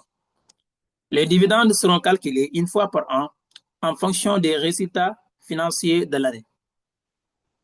Voilà donc concernant ñi nga xamante ne tey ñoom ñoo amee part de production bi foofu au lieu de 100% comme technologie mais fii 50% donc 50% société bi ko moom 50% investisseurs yi ko moom par exemple loolu mooy lan su fekkee def nañ benn bénéfice 5 millions 2 millions 500 yi moom mooy dem ci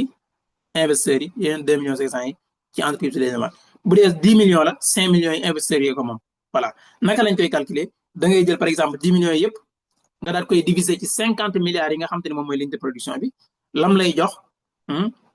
nga diviser ko par 2 wala sax jëro diviser par exemple ku ci nekk nga xam selon nombre de parts yi nga yor wala action yi nga yor bu mu ci mën di doon voilà donc na nga cay amee noonu la ni ma koy waxee rek na nga ci sëmbe doom nga cay tooyee kon nag bu leen mer bu kenn mere kenn am ngeen possibilité wu investir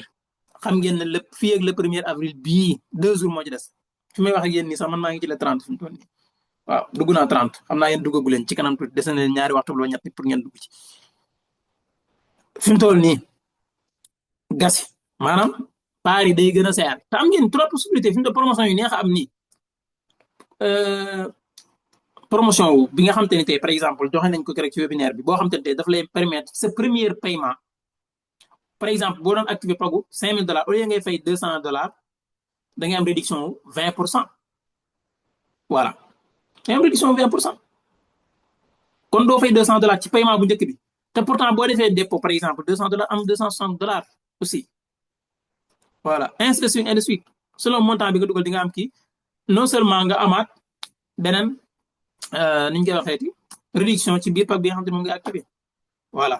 donc ak promotion bi nekk en cours am na pack yoo xam ne mi ngi woon en cours en promotion am nañ ay promotion li ko dalee par exemple pagu 1500 jëm suuf suma juumul mi ngi nekkoon 5%, 1500 jëm kaw nekk 15%. voilà donc loolu neex a neex la. voilà donc mën ngeen ci profiter parce que sinon xam ngeen opportunité yi ngeen am nii weer bii ñu duggaat nii du ngeen ko amaat réduction 20% moom dafa métti gis ngeen yéen ko appliqué yépp ay jooy sax da lay bëgg a jàpp.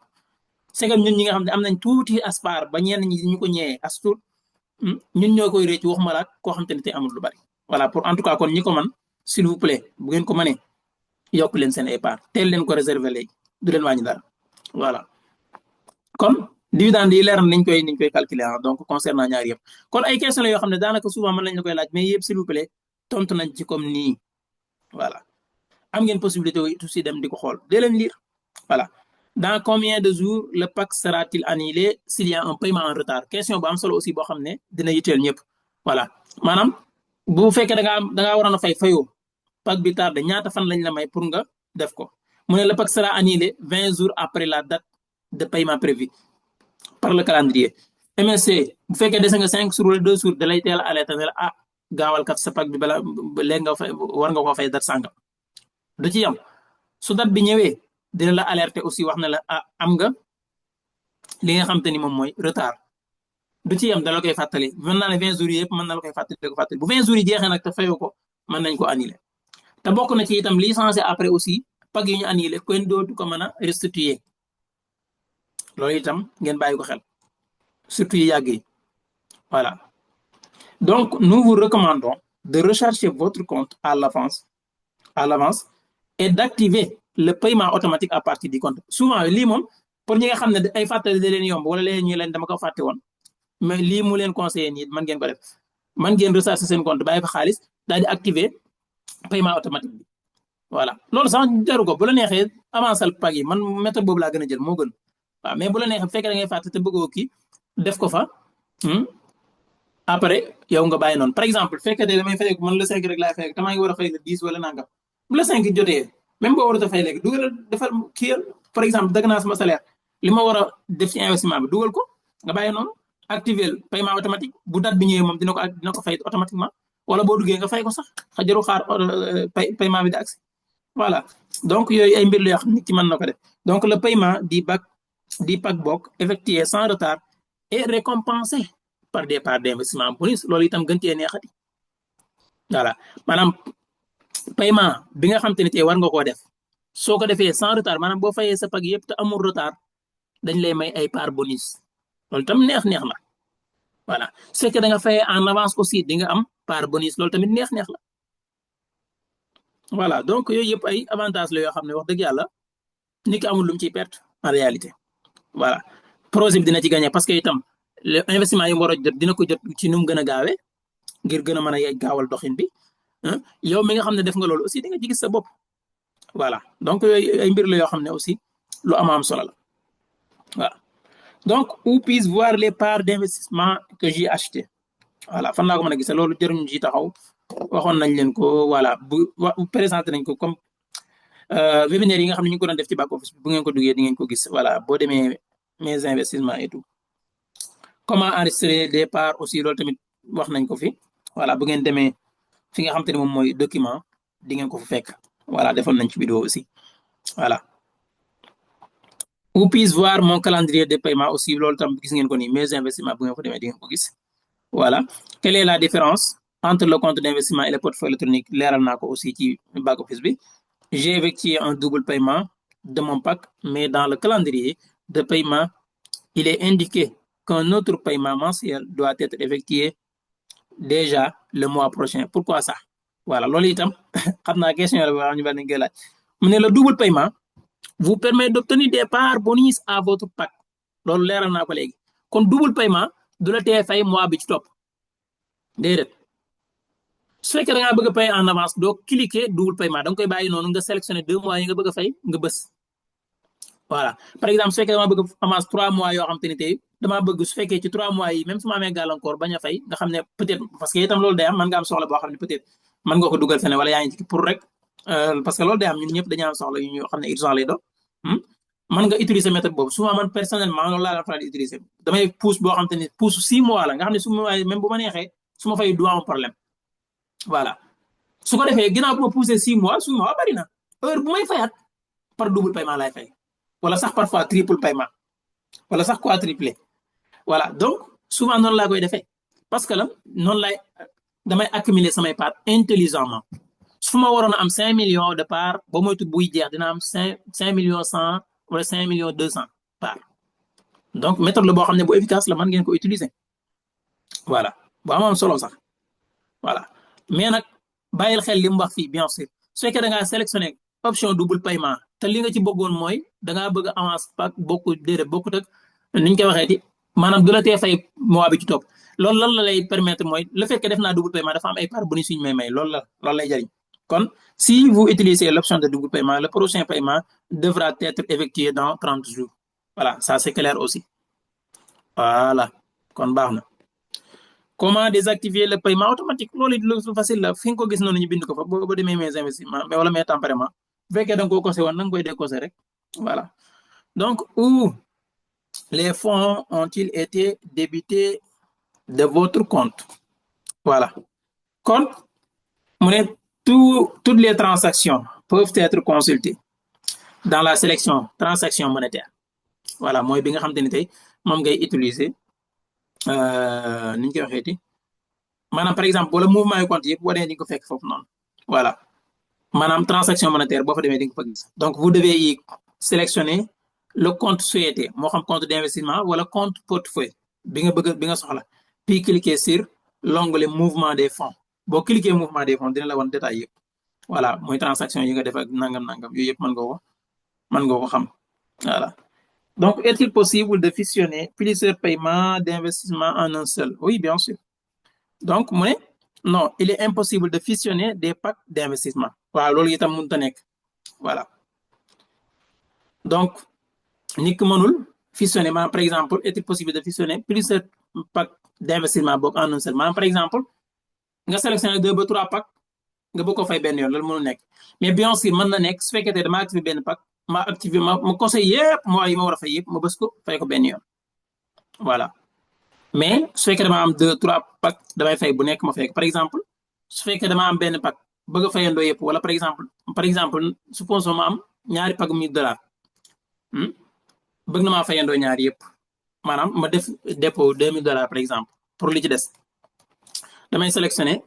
yi ma war a fay yëpp ci pack boobu door mu jeex ma demaat sélectionner pack bi mu waaye ci des yëpp ma door mu jeex mais mënumaa boole ñaari yëpp ma def ko benn paiement pour ñaari yëpp demandoo déedéet loolu lay wax ne mënul nekk aussi voilà donc quel est le montant de recherche minimum maanaam montant minimum bi nga war a def sa compte voilà donc minimum ci contrat ni ñu koy waxee di compte d'investissement mu ne le montant de recherche di compte sélectionné muy compte d'investissement ou portefeuille électronique bu mu ci mën di doon parce que ñaar yëpp mën nga ci def dépôt bien sûr xam ngeen ko dépend du système de paiement loolu day dépendre ci ban façon système de paiement ngay utiliser parce que bu dee carte la peut-être am na montant bu xam te ni mooy minimum bu dee par USDT la am na montant minimum wala beneen ak beneen booy jëfandikoo bu dee par Bitcoin la wala par nangam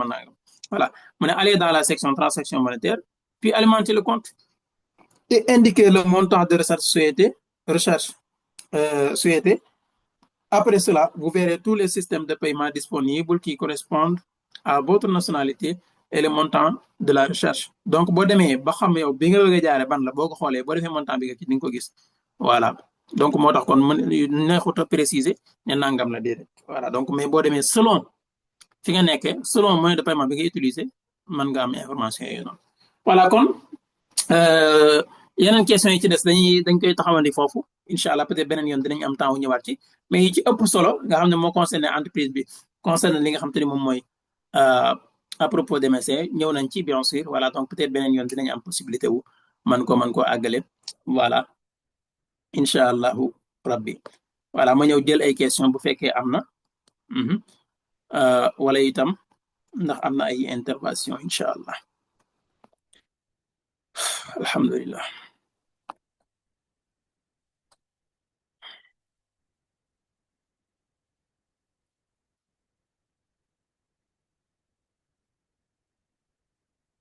voilà maa ngi leen di ziar bu baax s'il vous plaît su fekkee voilà waaw suñu Fallu xam naa bi may wax ci faram fàccee firi fecc voilà nee na ma firi fecc voilà macha allah kon firi fecc la ñuy wax suñu Fallu voilà abot voilà bien sûr parce que maa ngi doon xaw a kii tuuti mais wax ci Dexcom bi voilà information wu abot bu degré romb 40 degré di joxe information bu précise te on dit que résoudre na la voilà bien sûr suñu Fallu effectivement voilà ça aussi point bu am solo la bien sûr voilà parce que loolu aussi wax nañ ñu ko ci leeral nañ ñu ko ci kii bi conférence bi ñu amoon Dubaï voilà par exemple boo xoolee par exemple bu dee ñoom yi nga xam te ni capteurs yi existé nii souvent bu fekkee jéggi na 40 degré donc day am problème pour jox la information yi nga soxla voilà donc te ñoom mën nañu tenir ba loolu donc yooyu yëpp ay atu la yoo xam ne suñu capteur am na ko gën na ko yeneen yi aussi voilà Baye Serigne nee na pour man sax du am tey yow loo nga sant dama yaakaar da ngaa nekkoon ci ceeb beeg yooyu quoi donc vu que am na ñoo xam ne peut-être ñëwuñu woon et tout donc c'était mbir la boo xam ne bu am importance lay doon pour ñu def ko Moustapha am na solo jërëjëf merci beaucoup voilà s'il vous plaît su fekkee am ngeen ay question wala intervention man ngeen yëkkati seen loxo voilà ñu jël leen incha allah ku am question wala intervention incha allah voilà donc j'aimerais bien entendre aussi donc Sëñ Fallou wala Moustapha voilà bien merci beaucoup voilà comme que defoon ngeen présentation tey moom xam naa sonn ngeen sax mais oh my god maa ngi cum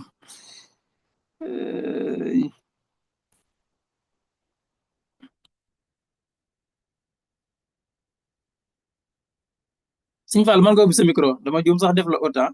mën nga ubbi sa micro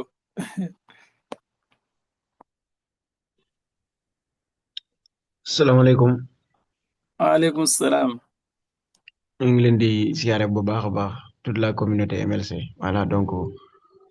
di jiital ci nuyoo beeg siyaar bi grand leader Al Mukhtar di am mbégte ak contentement encore une fois ci présentation bu am solo bi macha allah ci faram fàcc wala firi fecc am na solo leer nañ ñi yaakaar naa ne mu nekk lu am solo loo xam ne à chaque fois rek la woon fa woon ndox du bàyyi yoonam saa su nekk rek yaa ngi nuy taxaw walam di leeral li nga xamante ne si mooy mboolem njariñ yu nekk ci biir projet bi. voilà mu nekk lu am solo ñoo ko doon topp nag maanaam ci début ba ci fin bi ñoo ko doon topp tey amaat nañ ci yeneen i notion par rapport ak niñ ko doon gisee ci biir back office bi mu nekk lu am solo di soññaat bu baax a baax rek mboolem ñi nga xam ne ñoom ñooy communauté MLC bi ñi gën a profité ci taxawaayu projet bi ak tamit di def ay démarches ngir yaatal liggéey bi ngir ñëpp mën cee jariñu ndax réussite moom daanaka yam ci nit ki rek waaye li gën mooy nga dimbale ay nit ba ñu réussir te yaakaar na dimbale nit ki mënul weesu nga jox information boo xam ne tey mën naa defar ëllëgam voilà donc di waxaat rek ñu profité aussi ci li nga xamante ne si moom mooy fin wu marché bi bala ñuy dugg ci avril bi pour pari di gën a yokk ak yu ni mel voilà di soññaan ñëpp daal donc dañ la doon sant rek parce que daanaka tey xam naa coono yi conférence bi moom a xaw a jàpp ndax dama jugee Touba fajar daanaka jubali foofu te il y a 2 jours yoo xamante ne si daanaka fan yi guddi gi daanaka duma nelaw moo tax tey bi ma ñëwee ba léegi dama sonn dama yow julli timis rek yam ci conférence bi ma ne xaaral ma dugg rek benn yoon mais en tout cas daal noo ngi lay félicité waat bu baax a baax ci maanaam éclaircissement yu am solo yi ak taxawaay bi nga xam ne yaa ngi koy amee ci projet bi parce que vraiment liggéey bi bu accès fii dañuy wax ne c'est grâce à toi donc ñoo ngi lay remercier bu baax a baax ci liggéey bi di félicité waat baax mboolem ñi nga xam ne ñoo ngi doon encourage booba depuis début bi di teewlu li nga xam ne moom moo nekkoon sa présentation bu tey bi je vous remercie. merci beaucoup jërëjëf donc Serigne Fallou macha allah donc le grand li ñu koy waxee le jeune marabout. Voilà, donc le grand entrepreneur. Donc, il ne faut pas dire petit, hein. Donc, le grand entrepreneur. Macha allah donc kàddu yi am na solo bien sûr voilà xam nañ ne sonn ngeen loolu wax dëgg yàlla malgré tout ngeen def ay effort donc bàyyi loolu lépp aussi assister li nga xam ne mooy présentation bi wax dëgg yàlla dañ leen ciy sant parce que itam mënoon lañ leen ci bañ a fekk ah voilà tey du tee ñu comprendre leen macha allah voilà parce que gis nañ aussi taxawaay bi nga xam te ne yéen it am ngeen ko muy yow Moustapha Dieynabou voilà donc ak ñëpp ñi nga xam te ne tey teewoon nañ ci macha allah donc ñu ngi leen di jaajëfal bu baax a baax ah di leen sant bu baax a baax voilà donc nekkuñ fa waaye suñu absence feeñu fa voilà loolu lépp nag wax dëgg yàlla bu ngeen amee ñoo xam ne mën nañu taxaw ci loolu di ko def te xaaruñ ci dara wax dëgg yàlla da ngeen leen doo mën lu dul sant leen parce que itam mënoon la leen ci bañ a fekk ah parce que itam am na man niñ koy waxeeti bari na ñoo xam ne aussi loolu fekku leen ci par exemple mën nañu bañ a ñëw wala ñu toog seen kër wala par exemple duñu mos sax mosuñoo ñëw sax par exemple ci présentation yi voilà te ñun ñëpp ñoo yam sax mën naa ne même pied d'égalité ci mbir mi ñun ñëpp ay investisseur lañ donc yéen it ay investisseur ngeen mënoo ngeen a toog ne voilà ah donc ah man du ma représentant moo tax ma représentant yenn ma représentant donc nañu def seen i biir nañ ñëw seetaan comme ñëpp voilà mais fekku leen ci da ngeen impliqué ci mbir mi jël seen temps voilà donc gis nga Touba ba Dakar wax dëgg yàlla ku mu jaral dagg paas ñëw te kenn jox la paas yow yaa dagg paas bopp ñëw donc loolu aussi volonté ak bëgg mbir bëgg li nga xam te ne tey moom ngay def voilà donc ñu ngi leen ci jaajëfal bu baax a baax a baax a baax voilà yëg ngeen daal ci mbir mi ngeen bokk voilà donc ñu ngi lay jaajëfal bu baax di la masawu nag di la masawu bu baax a baax ci coono yi macha allah voilà donc voilà s'il vous plaît su fekkee am nañ liñ koy waxeeti question wala li nga xam te ni moom mooy intervention man nga yëkkati seen loxo Sëñ Fall delloo ma sama autant delloo ma sama auto xaaral ma revendiquer quoi voilà c'est bon del jëlaat naa ko parce que bi ma lay kii sànq dama juum na mel hôte administrateur voilà s'il vous plaît est-ce que amaat nañ ay question wala intervention voilà jeyna bu moom it xam naa day sonn aussi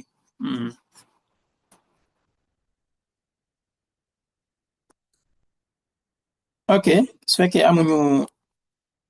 question wala yéen ma donc mi ngi xaw a guddi